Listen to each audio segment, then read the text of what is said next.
Welcome to Health Empowered, the podcast where I dive into all things health, physical, mental, emotional, and spiritual. I'm Audriana, a trauma-informed physiotherapist and yoga teacher. On this podcast, I'll be interviewing experts in their health fields and humans living through healthcare experiences to provide you, the listener, with education and heartfelt stories. Let's learn together. Welcome to today's episode of Health Empowered. Today's guest is the lovely Ashley Harrison. Ashley is a yoga, Pilates, and mindfulness instructor living on Vancouver Island, and she loves helping people to find their most favorite and genuine selves. She is also a human living with Ehlers Danlos. In today's episode, we dive into Ashley's experience living with Ehlers Danlos and how this impacts her life. On to the episode. Hi, Ashley. How are you doing today? Hi, I'm good. I'm so happy to be here. Excellent. I am so happy to have you. I wanted to bring you on so that you could talk about your lived experience with Ehlers Danlos. I think it's really important for people to be able to learn about different diseases, conditions, disabilities from the people themselves. So yeah, I'm excited for you to share your story, and thank you so much for being willing to come on. Of course. No, I agree. I think that people do need to hear from those with lived experience. So I'm excited to get to share that. Awesome. I was hoping to start out today. You could share with the listeners from your own kind of definition, or from what you've read or what you've heard or what medical practitioners have told you, what exactly Ehlers Danlos is, because I guarantee you there are going to be people here who have no idea what we're talking about. Oh, for sure. Yeah, I still encounter that a lot. I do think the awareness of it is on the rise, which is excellent. But in general, Ehlers Danlos is considered a rare disease, even though it's not technically rare anymore. It's just rarely diagnosed. So what it is a genetic connective tissue disorder, meaning that you're born with it. It never goes away. It is unchangeable as far as we understand it right now. And there's, depending on who you ask, anywhere between like 8 and 13 subtypes. So I have a subtype called hypermobile Ehlers-Danlos syndrome. And it's the only subtype right now that doesn't have, that we haven't found a genetic marker for. All the others do have genetic markers that you can get genetic testing, and geneticists or whoever does that can find that in your genes and tell you that you have it. The version I have doesn't have one available right now. They're working super hard on it, and there's been a couple things lately that say that they're really close to finding one, which is exciting, but doesn't have one. So what it is I said connective tissues earlier, and specifically in this illness or disease, it is a difference in collagen. So collagen in our bodies make up like 90% of our connective tissues, which, like, the sentence connective tissues sounds pretty simple, but in a way it can be. Like it is a lot of our body, but it is literally what connects everything.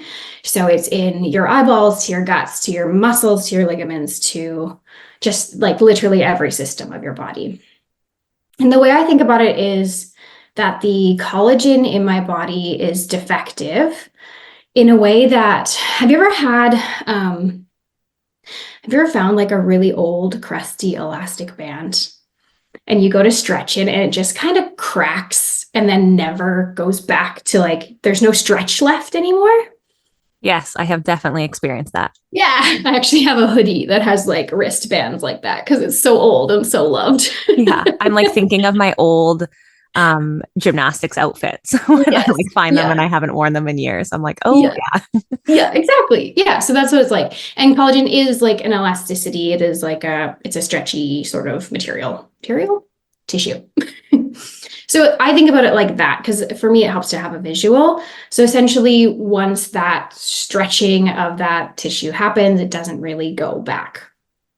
Whereas in a body of somebody without Ehlers-Danlos, that would just stretch in and out easily without breaking.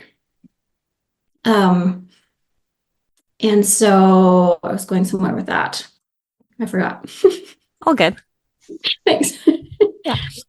Oh yeah. So about those subtypes.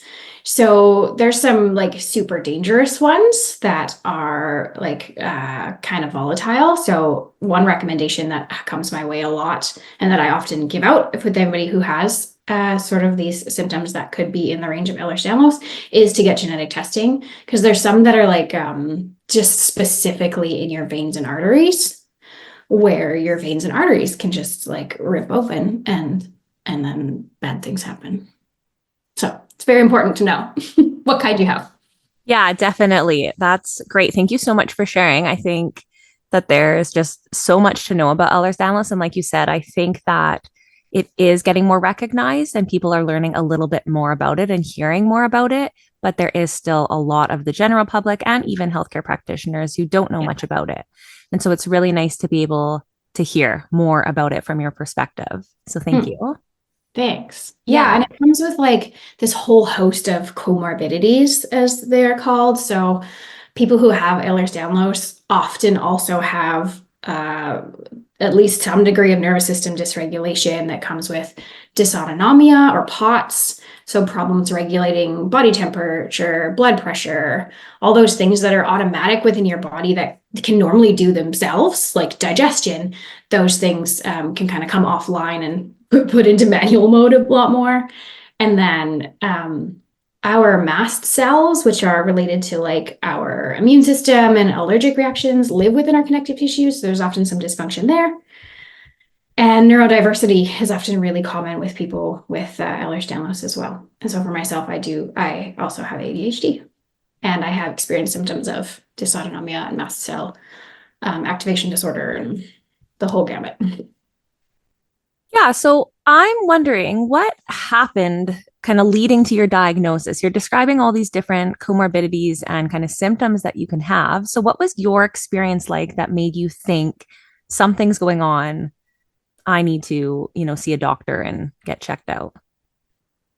Yeah, I mean, so this is what I find so interesting because it's a genetic disorder. I have had it since I was born, and most likely it's in one or both of my parents, although I don't know whether they know it or care to look into it or not is a different story, and possibly sibling as well. So I'd say like I can look back at my life now and see all of these things that line up with, we're going to call it EDS going forward because it's shorter. But I never knew it was a thing. So like I can look back at my childhood and see a lot of pain and a difference in like my bladder and all these things. And I'm like, oh my gosh, like this was definitely there the whole time. But I just thought it was normal. So growing up and all the way through like teenagehood and young adulthood, I was always quite strong. I noticed that I was always stronger than my friends.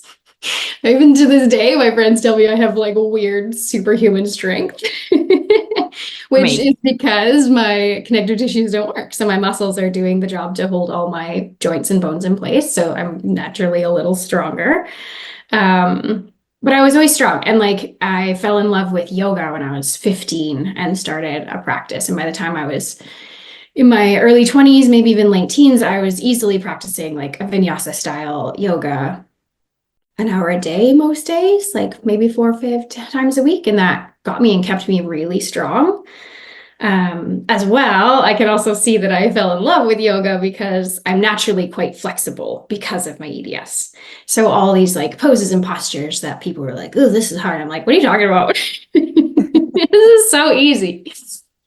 I could do Bird of Paradise all day. I don't know what you're talking about." So, so yeah, essentially, like I had some dysfunction that I can see now, but I was generally healthy, strong. I was very employable. I went to college. I did all the things that normal people did. I do think I had a lot more fatigue than other people.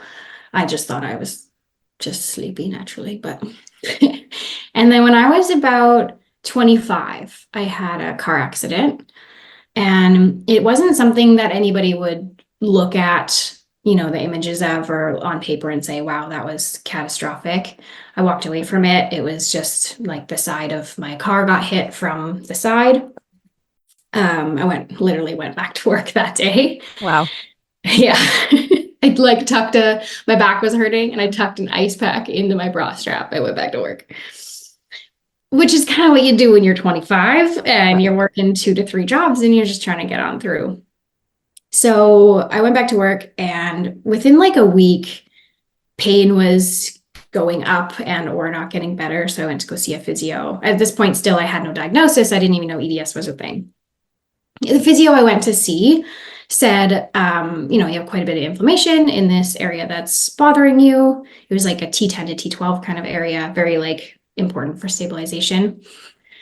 Stop doing everything. He said, don't pick up your cat, don't do the dishes, don't sweep the floor. Stop doing everything. And I was like, okay. So I did that. And looking back, that was poor advice, but it was the best advice that we had at the time. And what I learned out of that was that as I lost muscle mass from doing nothing, I turned into human Gumby. Like, like it got worse and worse for several years, and to a point that I couldn't lift my left arm above shoulder height. And I didn't know why, because the car accident didn't affect my shoulder, didn't hit my arm. Like the only pain that I had right after the car accident was this like central spot on my spine. And I was on like my 3rd physio by now, and working within the system that we're currently in, where I was, making claims through ICBC and whatnot. Essentially, these physios refused to look at anything other than that tiny section of my spine where I reported pain after the accident. And they wouldn't take into consideration like the whole health, whole picture, whole body. So when I brought the arm thing up, I'm like, look, I can't lift my arm. They're like, well, that's separate.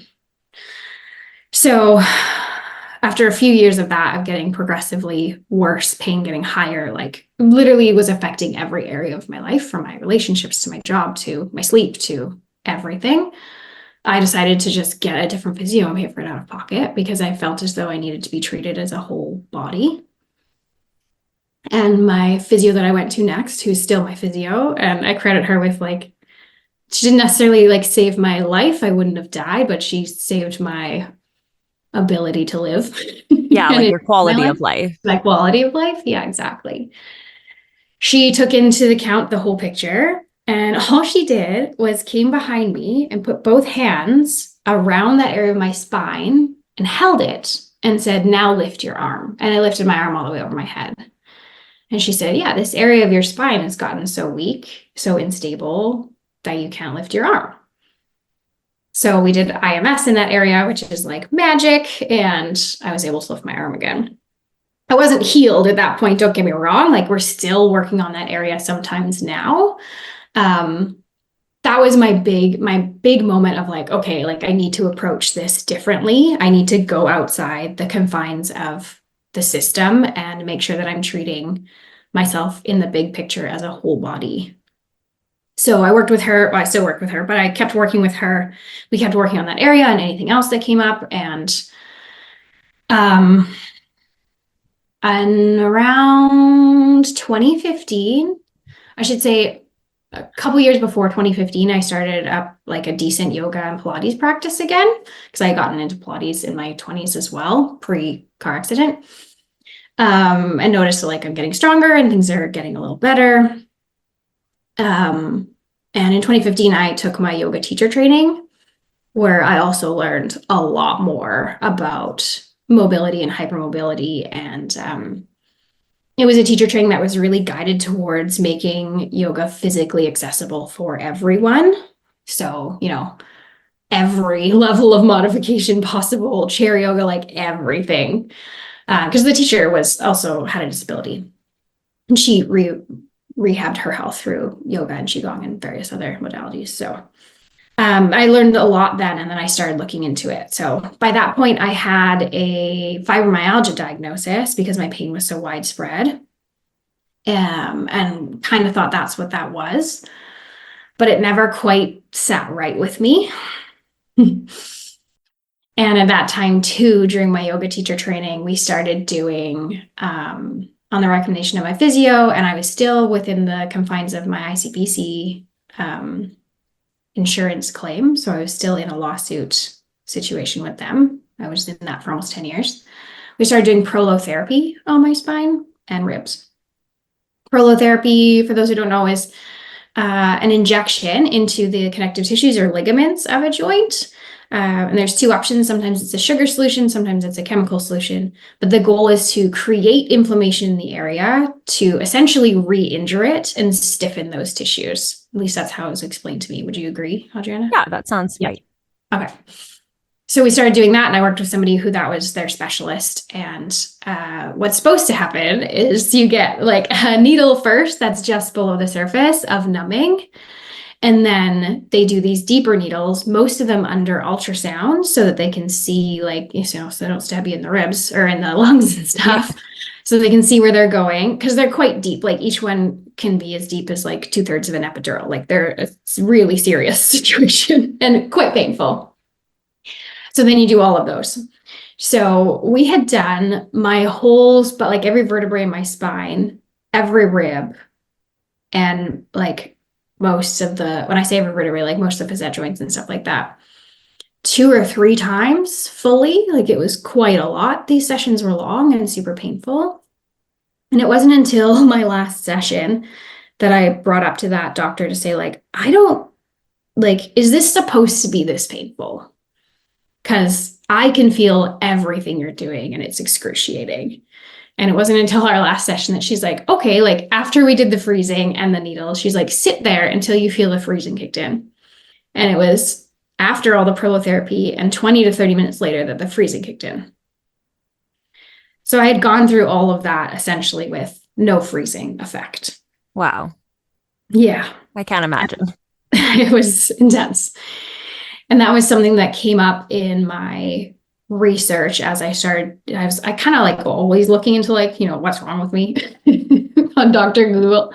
And that's something that came up as like a dead true marker for people with Ehlers Danlos syndrome, is that we don't take freezing well. Interesting. And it's really interesting because it's a difference in like our nervous system. And our connective tissues. So a lot of what they're freezing and what those chemicals do is work with the connective tissues. And if mine don't work the same as everybody else's, then it doesn't work the same. So, and then I could look back at my childhood and be like, well, this is why the dentist was so traumatic, because I would tell them I could feel it and they didn't believe me. Yeah. And the dentist is awful enough. I mean, from my experience, I'm like, oh gosh. So. Oh, it was terrible.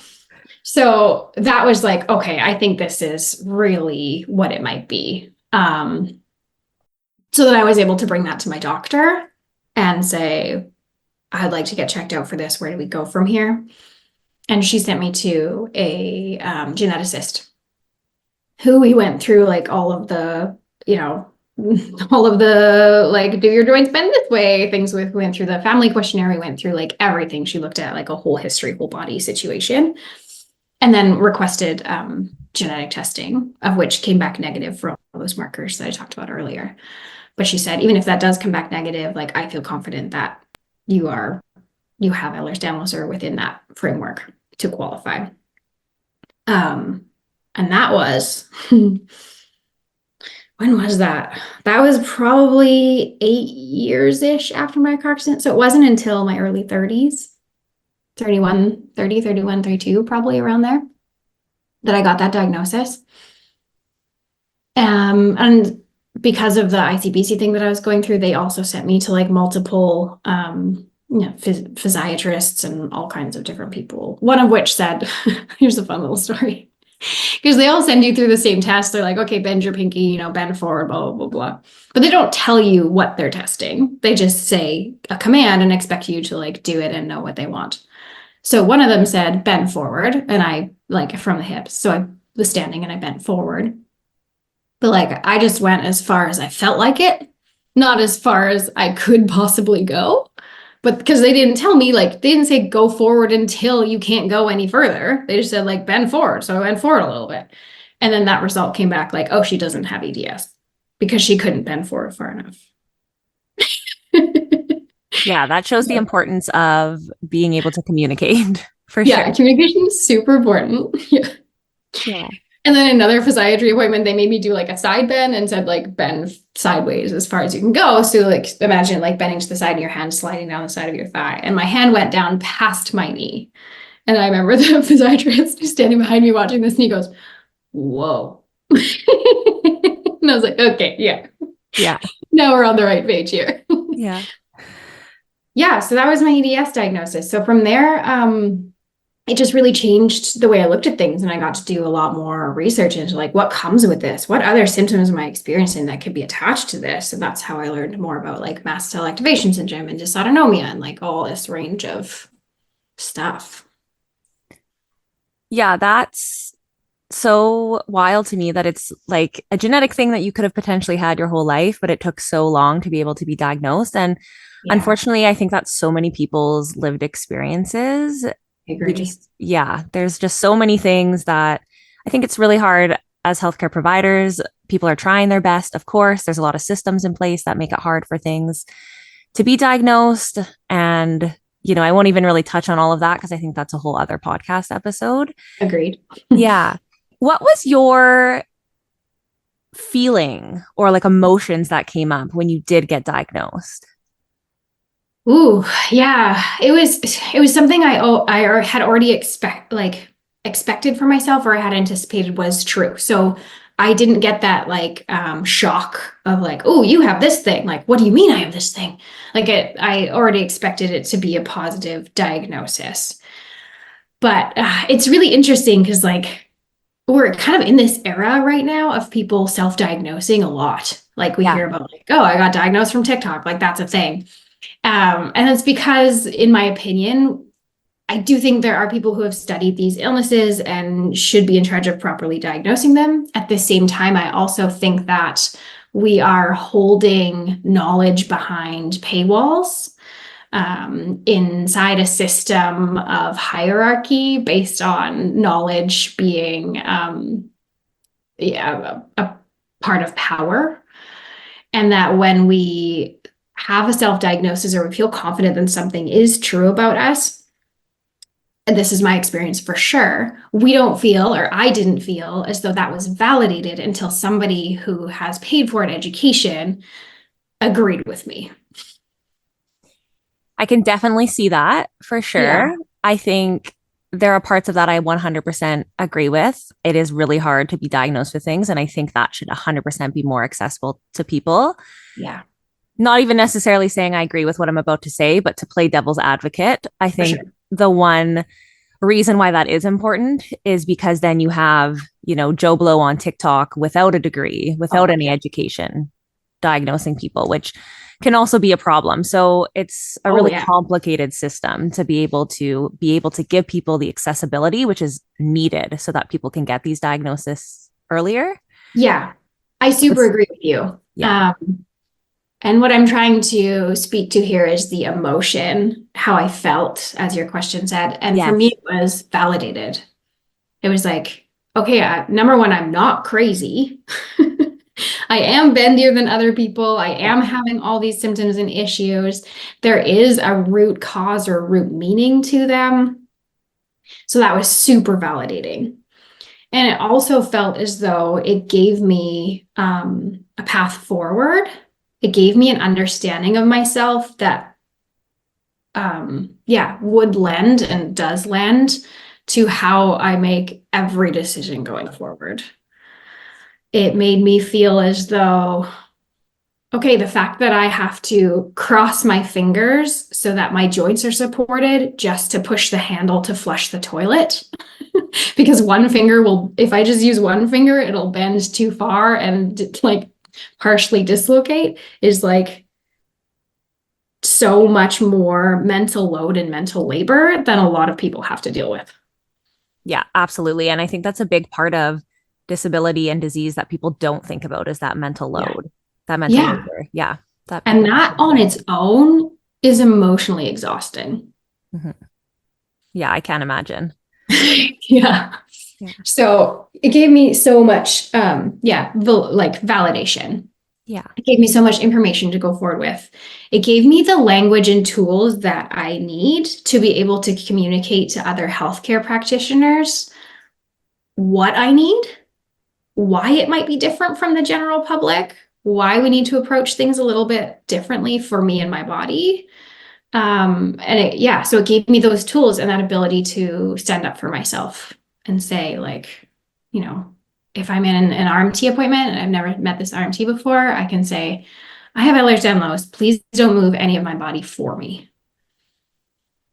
Whereas before I had that and before I had a good understanding, I very much thought like, well, they're the RMT. They know what to do. They know what's best. So it allows me to feel as though I do know what's best for my body and communicate that effectively.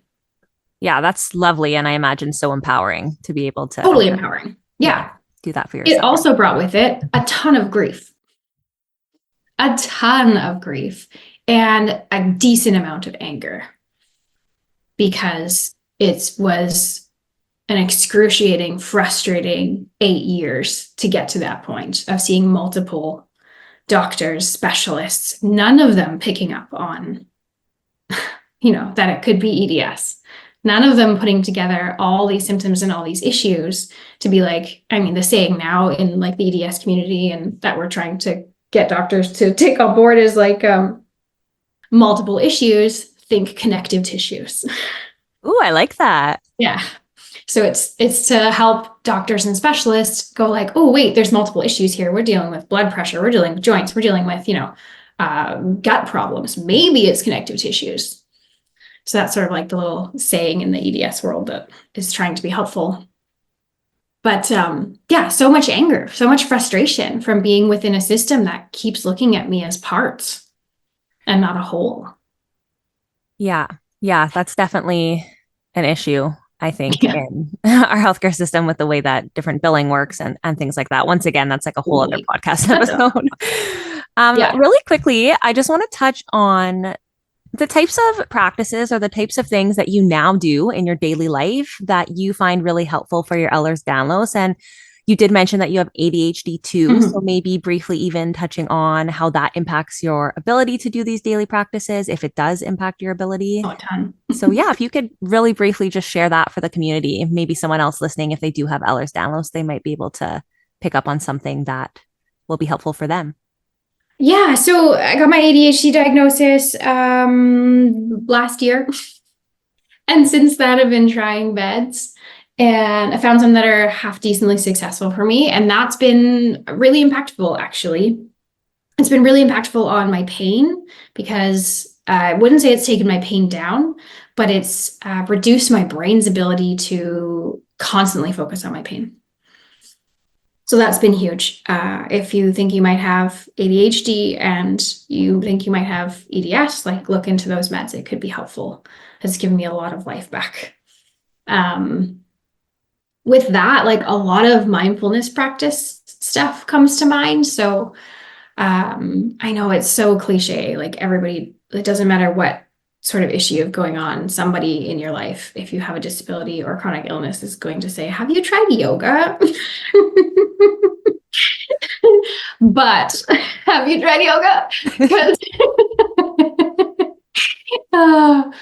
The mindfulness practices that I've picked up through that, and luckily I had earlier on in my life, were already like stable foundations for me to work through or with, have been really beneficial. So meditation has been really helpful in nervous system regulation. I tend to lean towards yogas that are very down-regulating in nervous system wise, because my nervous system likes to stay upregulated really briefly because essentially there's too much adrenaline in my body because my joints are out of place so often. My Pilates practice has been very, very helpful.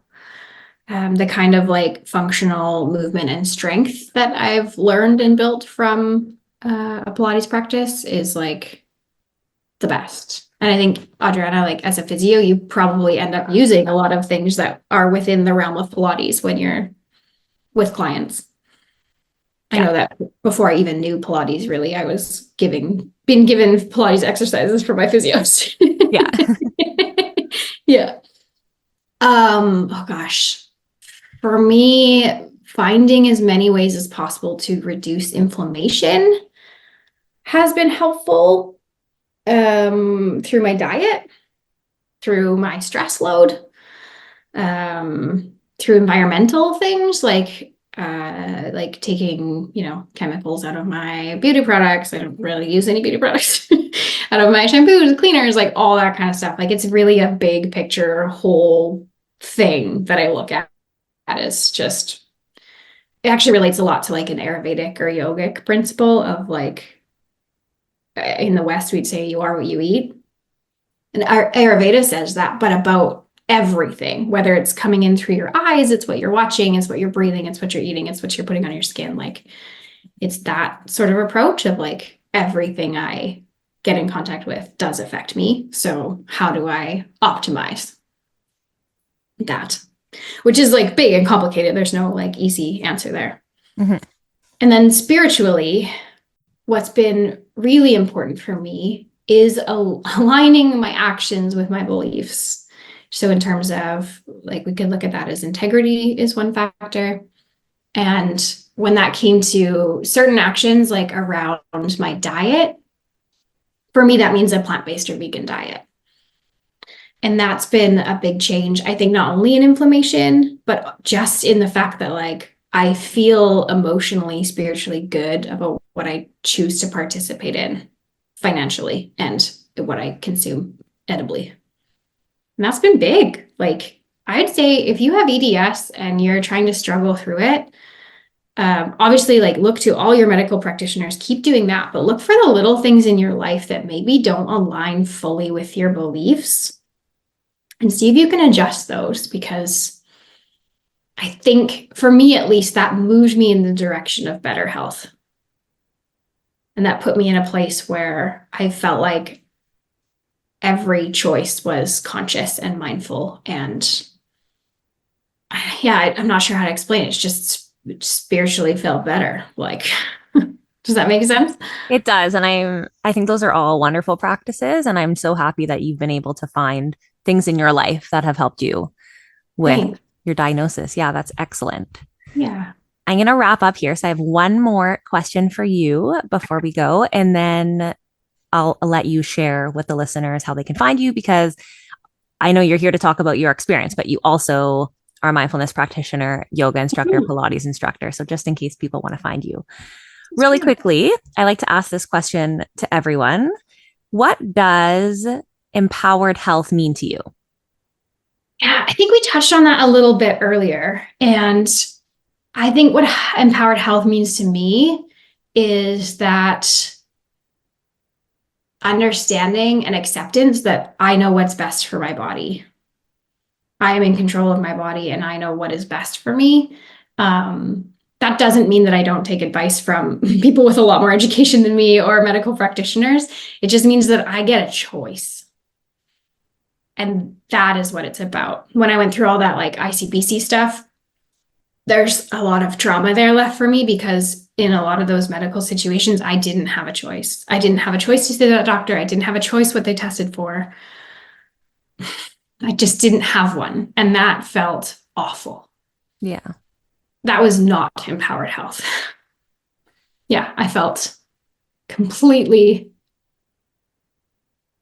like, I'm struggling to find the words, but like not in control. Yeah, and that's so important when we're dealing with our own bodies. I completely agree with you. Like my definition of empowered health is very similar. Yes, Yeah. we have professionals that have the schooling that, get all the learning and do all the things, and they're here to help you. But at the end of the day, they're not living in our bodies, right? So yeah, I agree with you that it is just kind of having that choice is so important and so empowering. Yeah. Yeah. I think the effects that going through that and not having a choice about my health had greatly negatively impacted my health. Yeah. Like it literally made me sicker. Yeah, for sure. Yeah. Ashley, thank you so much for sharing. I think people are going to learn so much about Ehlers Danlos, and I just really appreciate your vulnerability in sharing everything with us today. Where can the listeners find you online if they're wanting to connect with you? Oh, okay. So online, I think people find me on Instagram most often. So my handle there is Ashley Balanced Wellness. Um, and in terms of things that I do and offer, there's a wide variety. So right now I am teaching Pilates, like reformer Pilates at Quantum Yoga in Victoria. That's where I'm doing the bulk of my work right now, and it's the easiest place to like see me in person and join a class.